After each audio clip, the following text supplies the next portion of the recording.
Anjanette, and this is Nikki Cooper, and we are Echoes of Destiny. So we are both nurses, and we love what we do, every aspect of it. We love the human condition, and tonight I suggested to Nikki that we talk about belief systems because I think that's where a lot of people get stuck in their wellness, regardless of if it's emotional or physical. Nikki, you're more of the emotional piece. I love the stuff that you put out there, and I'm more the physical. If I could feel it or see it, then I know, right?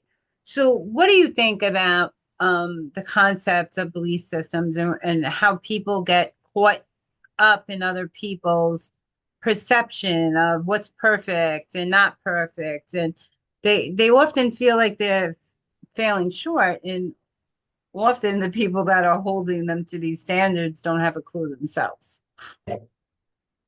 That was my dog. Yeah, mine's quiet for now. It's interesting, so many people are carrying belief systems that probably don't even belong to them. They've sort of been inherited from parents, society, education, you know. It's yeah, it's interesting how much it's kind of laid the foundation for their emotional brain and their thinking and their behaviors and then their actions obviously as a result of it. It's yeah, it's a tricky one really. It's hard to know how to navigate that with people because how do you change something that is so ingrained in you that's got years and years of history and experiences, but how do you change that? It's not easy to do. You've got to really, really want to do it, I think. I think that's key. Andra, what do Yeah, you think? they absolutely have to want to do it. And it's like anything else, the people that want to lose weight, the people that want more energy, the people that want more money, more time, more freedom. Everything has to have an action in it. But I think our belief systems is what really keeps us stuck in all those aspects. Because if you don't feel well, you're not out there making more money because you don't have the energy to really do those things. But I think that society as a whole puts this impression out there that other people are failing if they're not at a certain place in their life. And because of individuality and people's belief systems, I think that really the only one that can dictate it is the person who's in that situation. Like, I don't think we get to impart our belief systems on other people.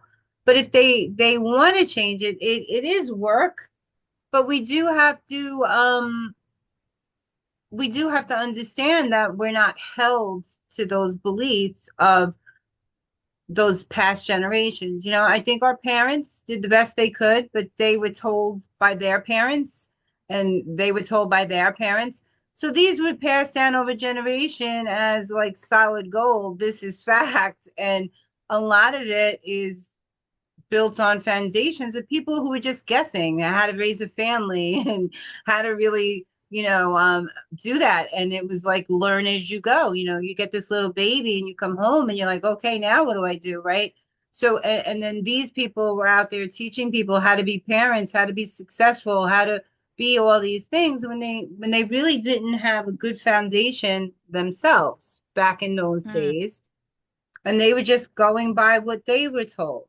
So at some point we have to decipher where like where that ends and where we begin, right? But if we're not seeing what we want in our actual world, then those are the things we have to start at. What do we believe about success that makes it so unattainable? What do we believe about the perfect body for us, not for the world, right? And how do we go about getting that? What's that first step? You know, how do we regulate our nervous system and calm ourselves down? And what is our calm state? Have we ever been in that real state of calm, right? So I think we need to look at that as a society, because I see people out there, and I mean, you and I both know that cortisol runs through every cell of the body, right? but people are stressed out. The economy is crazy all over the world, right? Mhm. Lots of people are like homeless, unemployed. We have all these situations that cause real stress and real concerns in people's lives. And they don't know how to regulate that. And they're trying to raise families, right? So even if we're not experiencing them, we can be empathetic that someone is, right? And try to teach them how to calm those things, or how to find solutions, and things like that, right? Because if your cortisol is off the charts, you're not getting healthy. You're not Oh feeling God, good. no. You're not feeling good emotionally, right? No, And all of that physically, you're a inflammation wreck. in your body. Mm, You know. yeah. It's so fundamental, that belief, it's it's so intertwined with everything else that's going on. But you've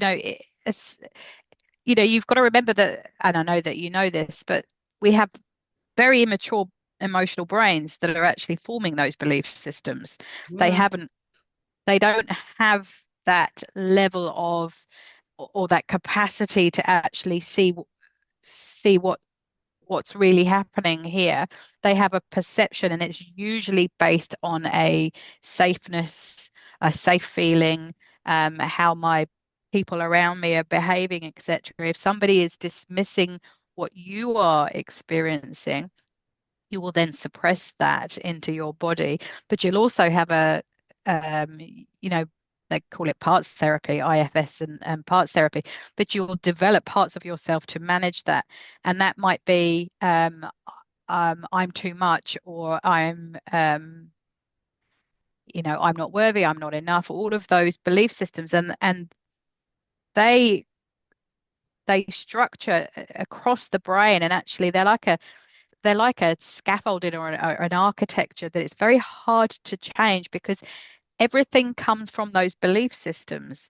So you're always, if you're very much living in that construct in your mind, you're continually going to be bringing something from the outside to mirror that, because that's at the core of you. That's who I am. So you're going to match it. You're going to find examples. Well, oh, clearly that didn't work, and that didn't happen. That relationship failed, or I wasn't good enough in school, or something. So it's going to be, it's really hard to articulate this. It's going to prove that that belief is true.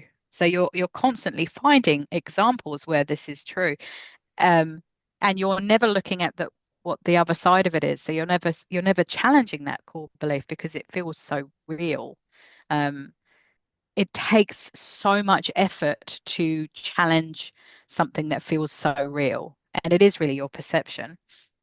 Um, Well, I mean, my perceptions were real. I mean, I wasn't brought up in a very good structural home, and I was told I would never amount to anything.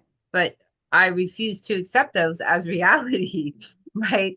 That I refused to accept them as my own. I negated that from day one, because I just felt like nobody gets to tell me what I can mm, achieve, right? So I'm defiant by nature. So the first thing that went in my head was, oh yeah, I'll show you. you know. So I put a stop on those stories very early on, right? But it did hinder me at different aspects of my life. But at some point, because I did keep finding those same negative situations. I was attracting the same type of men. mm, I was attracting the same kind of friends that I thought were similar to me, that came from broken homes, because that's what I felt comfortable with. I didn't feel like I deserved to be part of that upper crust society, because I didn't come from that. But when I stopped looking at those people as different, it allowed me to see them for who they are and me for who I am, and stop recreating those stories. So it's hard if you don't want to do it, but you have to hit a bottom. And I mean, mm, I know I've shared with you that I was emotionally broke, so I needed to change, and I think that that's what it really takes for people to change anything. They have to hit that bottom where their now state is no longer working for them. It's not keeping them safe, not even from themselves, because they have so much disgust. Like when I looked in the mirror, I was disgusted at how I looked and what I had let myself become, right? You know, I didn't see any semblance of who I was or what I had aspired to be. And I was going very well, very well, very well, and then I wasn't. You know, a trauma happens in my life and I just let it stop me, from, and I started falling into that. But I had to hit many bottoms along the way before I pulled myself out, right? So, and I think people have to allow themselves to experience and feel those bottoms to pull themselves out, to just to sit with like who they are and what they're going through, and not in a shaming way, you know. Mm. It's not about shame. Whatever we've gone through or whatever we've done, those are very small chapters of a much larger book, right? It's about acknowledging it so that we can move past it and accept that part of ourselves, because we do have to accept who we are to better ourselves or to stay where we are. We will stay where we are if we're accepting that we can't be better or do better, right? We won't evolve. Yeah. Yeah. I mean, everyone's got light and I don't like to use the word dark, but everyone's got light and shadows, and you have to accept that there's both those parts of you. It's and you have to love both of those parts of you. They were very protective during the times that they needed to be protective. It's, when people are stressed, and we know that the stress levels are off, they're so off the scale. They're out there in the cosmos, really. But if you're stressed, you are not cognitive and you're not rational. So how do you're in a flight, fright, freeze zone. How do you then pull that back? And I guess the only way that you're going to do that, because you have to choose differently each time. If you've wired responses and behaviors and thoughts that come from a very deep ingrained belief system, um, the first key is to actually get the stress down, which is the one thing that everyone is struggling with. We're so overwhelmed, our nervous systems it's unsustainable, really. But then you have to choose this every single time. And eventually, the more that you do that, you you will eventually flick the switch. You have to. The more you have to override that autopilot button, that that default button that you have inside of you.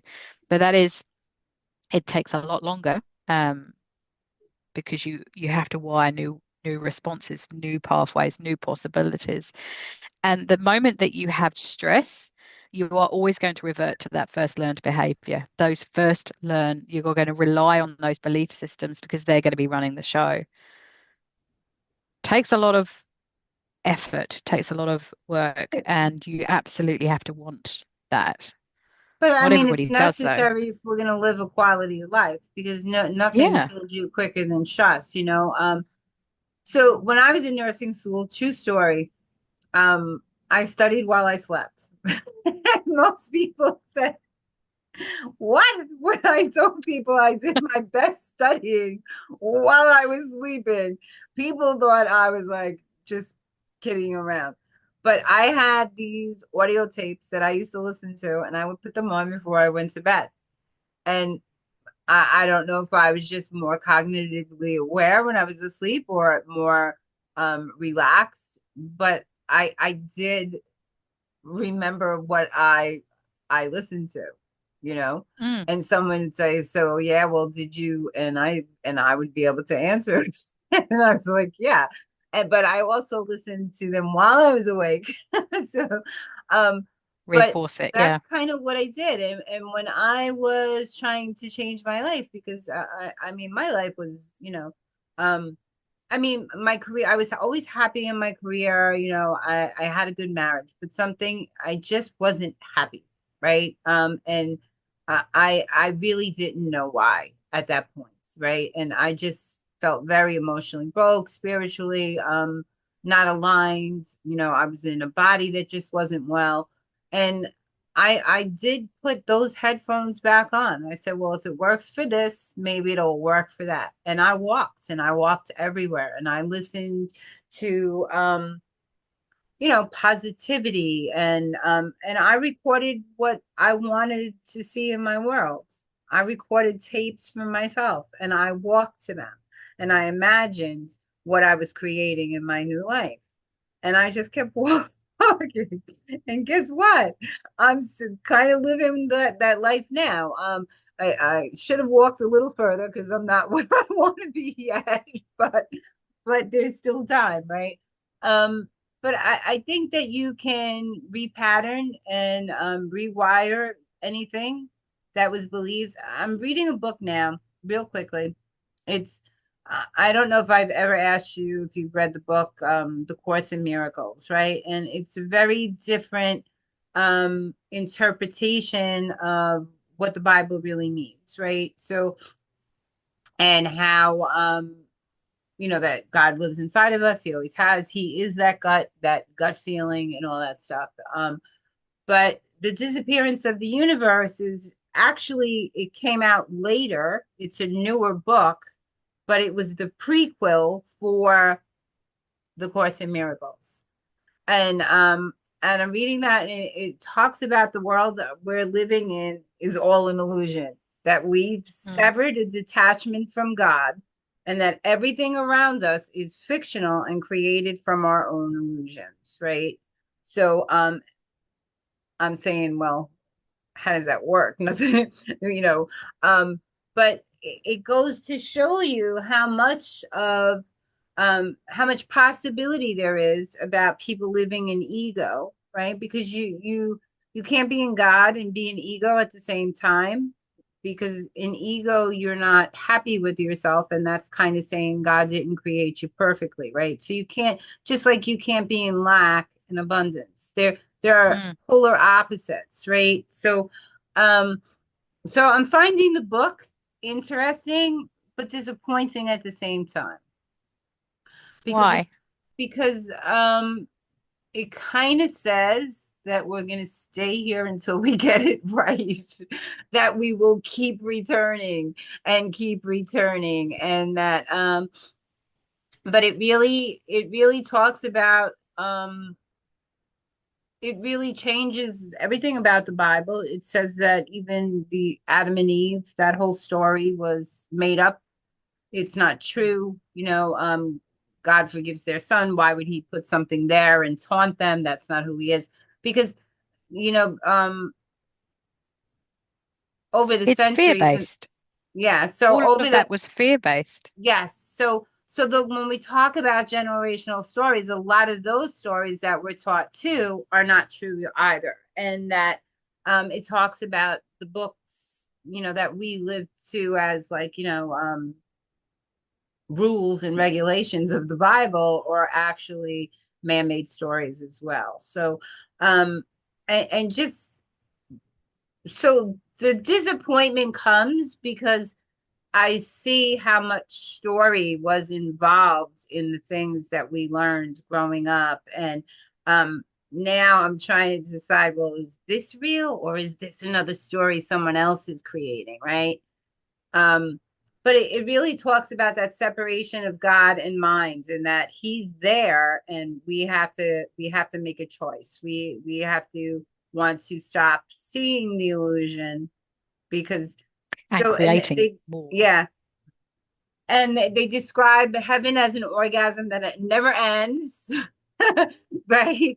That and there's no male and female in heaven. So yeah, that God. It's going to challenge a lot of people's core beliefs. And I don't know, I think there are a lot of people that are opening their minds and their hearts to other possibilities, but we're still a long way off. I think everybody being in that position. But I believe um, a lot of what you've just described as true, Yeah, certainly for myself. yeah, you got to read this book. So I think we gave you a lot of information to swell over today, guys. So we're gonna end the show. We just wanted to come in and talk to you, and we will see you soon. So thank you so much for listening and joining Nikki and myself here today on Echoes of Destiny. Have a great night.